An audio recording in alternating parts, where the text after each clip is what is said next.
Alô, bom dia, estamos de volta neste sábado, 28 de dezembro de 2024. Sejam todos bem-vindos. Eu tenho muitas notícias para dar. Uma delas, talvez a principal, é uma mentira tremenda de Biden. Aí você perguntará, mas qual a novidade? Essa é mais uma mentira de Biden. Talvez não te surpreenderá, mas é um item a mais na capivara do moço, quer dizer, do velho Biden. Pois é, e do moço também, né? Do Baidinho. Já falo sobre isso. Antes, quero começar com uma curiosidade da América. Não, uma não. Duas curiosidades da América. Eu deveria ter falado sobre isso na curtinha de ontem à noite. Pois é, falhei. Mas, enfim, falo sobre as curiosidades agora. A primeira curiosidade é esta foto que vocês estão vendo. Trata-se de um gigantesco depósito de alimentos no centro dos Estados Unidos. Ah, mas que novidade tem isso? A novidade é que é um depósito subterrâneo, subterrâneo, que ocupa o espaço de uma antiga mina de calcário. E ele é gigantesco, pois é. Aqui o site do Springfield Underground, que é o depósito para alimentos, diz o seguinte: a estrutura contém 278.709 metros quadrados de espaço locável, livre de exposição aos elementos externos. Os edifícios variam em tamanho de 4.645 metros quadrados a 37.161 metros quadrados. A temperatura ambiente da antiga mina de calcário é constante, de 17 graus centígrados. A equipe de manutenção de refrigeração no local da Springfield Underground gerencia a temperatura de edifícios refrigerados variando de 29 graus Celsius negativos, 29 graus negativos a 12,7 graus. A estrutura tem 224 portas de doca. Não é pouca coisa, não é? Mais de 4,8 quilômetros de estrada iluminada. São estradas subterrâneas. Mais de 4,8 quilômetros de desvio ferroviário. A altura da estrutura, do chão ao teto, é de 9 metros, o que não é pouca coisa, é alto a beça, não? E tem acessibilidade imediata à Interestadual 44 e à Federal 65, US 65. E também é servida, claro, por trilhos de trem, além de ser protegida por aspersores de incêndio, os chamados chuveirinhos, não é? Pois é. Bem, por que isso é uma curiosidade? Porque, claro, muita gente relacionará a gigantesca estrutura subterrânea com alguma teoria da conspiração. Mas as perguntas que ficam são legítimas. Por que armazenar tanto alimento numa estrutura subterrânea? É curioso, dá margem a muitos comentários. Bem, muita gente diz, e essa é a outra parte da curiosidade, que essa é só mais uma entre centenas de gigantescas estruturas subterrâneas nos Estados Unidos. O resto fica por conta da imaginação. Outra curiosidade, os chamados irmãos Dodge, Elon Musk e Vivek Ramaswamy, estão colocando, vamos dizer assim, gasolina para apagar o fogo. Explico. Tem gente na grande mídia, um pouco da esquerda, mas muito também da direita, já se sentindo incomodados com as falas ou os tweets de Elon Musk e Ramaswamy em relação à mão de obra americana. Elon Musk já sugeriu várias vezes que os Estados Unidos precisam importar mão de obra qualificada porque os americanos desta geração já não estão mais com aquela competência toda que os caracterizava no passado. E Vivek Ramaswamy chegou a dar um conselho de como os pais americanos devem criar os seus filhos para formar bons cidadãos ao mercado de trabalho, ou para a vida, de um modo geral. Vejam só o que disse Ramaswamy. A matéria aqui é da Fox. A Fox diz: aparentemente as grandes empresas de tecnologia precisam de trabalhadores estrangeiros porque nós, americanos, educamos nossos filhos de maneira errada ou da maneira errada. Ramaswamy insistiu no X que as famílias nativas precisam de mais aulas de matemática, menos festas do pijama, mais competições científicas de fim de semana, menos desenhos animados nas manhãs de sábado, mais livros, menos televisão, mais criação, menos relaxamento, mais atividades extracurriculares, menos passeios ao shopping. E tem gente incomodada. Eu, particularmente, se fosse um papai em começo de carreira, né, mais jovem, bem mais jovem, anotaria ou tiraria um print desses conselhos para educar o meu filho. Ramaswamy sabe muito bem o que está falando. Lembrei-me aqui até de um livro muito famoso, Pai Pobre, Pai Rico, né? Pode não ter nada a ver, mas aqui há um pai rico dando conselho de como bem educar os seus filhos. E tem gente, como disse, constrangida. A Fox, por exemplo, não gostou nada. E disse que esse tipo de briga, de luta, não leva a lugar nenhum. Aliás, que esta é uma luta perdida por parte dos irmãos Dodge. Vamos ver, vai escalar. Esse tipo de treta vai escalar. Mas, enfim, isso aqui é de menos importância em relação a todo o escândalo que a família Biden continua produzindo. Vejam que interessante. Quando os escândalos do laptop de Hunter Biden começaram a vazar, descobriu-se que o filho de Biden, o Baidinho, tinha relações com gente do PCC, do Partido Comunista Chinês. Muitos negócios, muitas negociatas envolvendo a parte da família Biden com gente do governo chinês. E Biden, que era presidente, e ainda é, né? Pois ainda é, veio a público inúmeras vezes para dizer que ele, o papai, não sabia de nada e nunca se encontrou com esses negociantes chineses com os quais o seu filho falava, com os quais o seu filho trocava, trocava, enfim, vocês sabem, e-mails, notas, cédulas e assim por diante.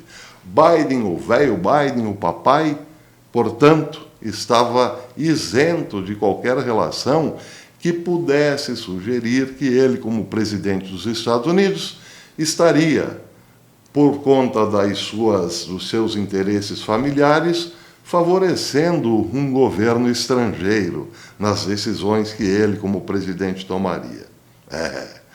Só que agora foi revelado, agora no apagar das luzes do seu governo, foi revelado que era tudo mentira, que ele sabia sim, que se comunicava com gente com quem o filho fazia negócios, ainda quando vice-presidente de Barack Hussein Obama. Quem soltou essa bombinha é uma bomba mofada, porque afinal de contas agora, agora que o velho ainda tem apenas alguns dias pela frente no governo, que importância terá, não é? Isso deveria ter sido soltado antes, aí sim seria uma bomba, mas finalmente vem a público o que de fato acontecia nos bastidores do poder. Vejam só, matéria do New York Post. O Arquivo Nacional finalmente divulgou fotos mostrando o então vice-presidente Biden reunindo-se com 2 dos parceiros comerciais do primeiro filho, Hunter, ligados ao governo chinês, provando novamente que o presidente mentiu sobre não interagir com os clientes estrangeiros de sua família. O conjunto de fotos divulgadas muito depois de sua potencial relevância política e dias antes de Biden se aposentar definitivamente em 20 de janeiro, também mostra o presidente chinês Xi Jinping sorrindo enquanto o então vice-presidente apresentava seu filho durante uma viagem a Pequim em dezembro de 2013. E Biden cheio de batom, né? No colarinho, na manga da camisa, na cueca, dizendo: eu não sei de nada, nunca me reuni com esse pessoal, nem sei onde fica a China. Ele não disse isso é por minha conta e isso, mas é bem capaz. Mas sei como rechear a minha carteira. Ele também não disse isso, claro. Mas está aí então, né? O velho mentiu de novo. Mentiu e mentiu e mentiu. O problema é que o velho continuará até o dia 20 e já mandou, parece, ou já autorizou, mais 1 tonelada de dinheiros para a Ucrânia, enquanto tirou férias, vazou para Saint-Croix, nas suas férias. E isso também está indignando os verdadeiros jornalistas norte-americanos, como o pessoal do Gateway Pundit, que diz o seguinte, indignado: o presidente Trump deve acabar com esse golpe imediatamente. Isso foi chamado de golpe. Joe Biden, o suposto presidente, está em férias, financiadas pelo dinheiro do contribuinte na ensolarada Saint-Croix até o ano novo. Mas ele conseguiu dar outro pacote de armas de 1,25 bilhão, 1 bilhão 250 mil dólares, 1 bilhão 250 milhões de dólares para a Ucrânia na sexta-feira, mais conhecido como ontem.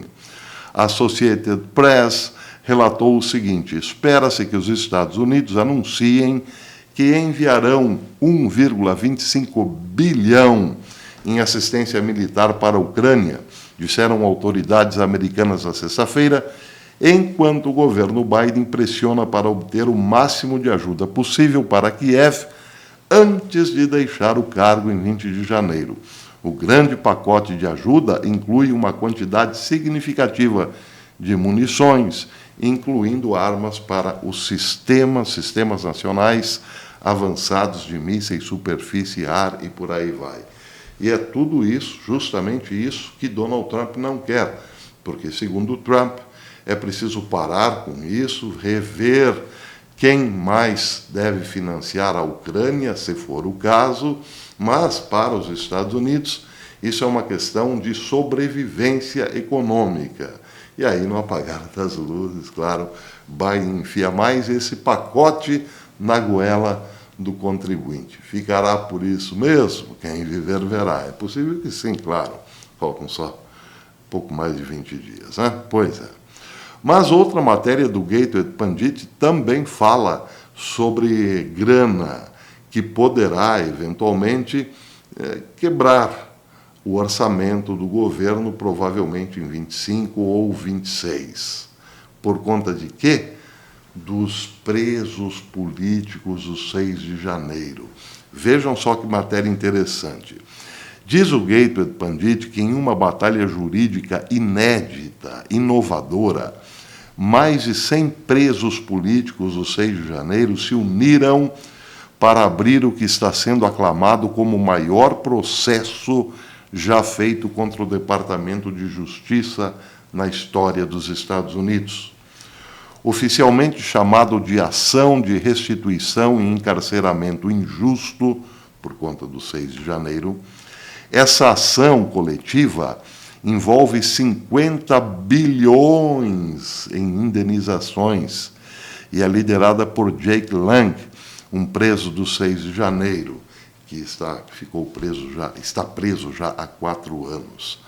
Lang, por meio de sua nova organização, a Federal Watchdog, o Anti-Lawfare Group, é acompanhado por uma grande equipe estimada de grandes advogados conservadores.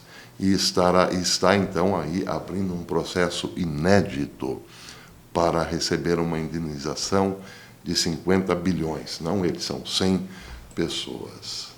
Pois é.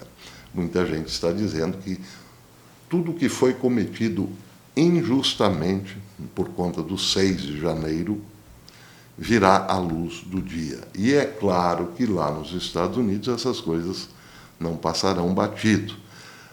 Haverá, sim, muita indenização. E por causa disso, muita gente que hoje está gozando de liberdade ocupará o lugar daqueles que eventualmente foram presos injustamente. Muito bem, aqui tenho outra informação interessante. Essa aqui foi publicada no Gateway Pandit pelo jornalista Majid Hafizadeh, de quem eu já falei muito aqui neste canal, já li seus inúmeros textos aqui. Hafizadeh é um professor em Harvard, é iraniano, mas fugiu do Irã no começo dos anos 80 e se abrigou nos Estados Unidos. Hoje ele é um cidadão americano-iraniano, e vem lutando contra o regime dos ayatolás. Pois bem, ele disse o seguinte no seu último artigo, que os ayatolás querem porque querem enviar armamento nuclear para o Hezbollah. Como a Síria agora está fechada, esse canal de comunicação entre o Irã e o Hezbollah que se dava através da Síria não existirá mais, os ayatolás estão pensando em enviar armas nucleares quando as tiverem, claro, por via aérea. Mas a nota mais interessante desta matéria é que, segundo Hafizadeh, o Irã usará também a Venezuela e provavelmente a Nicarágua para atacar os Estados Unidos pelo sul, quando, diz ele, tiver finalmente as suas bombas atômicas. A questão é saber se já não tem. Pois é, Hafizadeh deixa isso no ar. O Irã foi muito facilitado e é até possível, sim, que já tenha suas armas nucleares, ou tenha, quem sabe, até comprado algumas no mercado negro, junto ao Paquistão, por exemplo. Isso nada é provado, mas é possível. Então, diz ele, os Estados Unidos devem agir rápido na medida do possível, depois do 20 de janeiro, porque, segundo o Hafizadeh, que conhece o Irã e conhece os ayatolás, a situação é realmente muito perigosa. E aí eu fico perguntando, por que ele colocou a Venezuela no meio?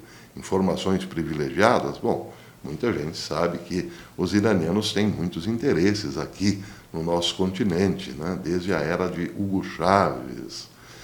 Pois é. E aí, isso quer dizer que a Venezuela também será sacudida depois do 20 de janeiro? É muito provável. Seja como for, eu já disse em outras ocasiões, nós, por conta de algumas políticas desastrosas aqui no continente, entramos no olho do furacão. Nós que vivíamos aqui num paraíso bananeiro, longe dos acontecimentos do mundo civilizado, agora entramos também no olho do furacão. Valha-nos Deus. Bem, meus queridos amigos, por enquanto é isso. Eu ontem era para ter feito a rapidinha, a curtinha, melhor dizendo, acabei desanimando, porque por mais que eu trabalhe aqui e peça a colaboração dos amigos, muita gente deixou de ser membro do canal. E o vídeo de ontem, que era para ter boa visualização, também não teve. Tudo isso foi uma espécie de balde de água fria, eu desanimei um pouco. Mas, enfim, hoje estou recuperado do otimismo e por isso volto a pedir. Se você gosta desse canal e quer que ele sobreviva por mais um tempo aqui na plataforma, torne-se membro. A membresia é super baratinha, são 3 planos bem baratinhos, mas que baratinho para vocês, mas que nos ajudam e muito a permanecermos aqui. Então, peço a colaboração gentilmente. Quem puder, torne-se membro desse canal. É isso que nos garante a sobrevivência no YouTube. Pois é. Até depois, se Deus quiser.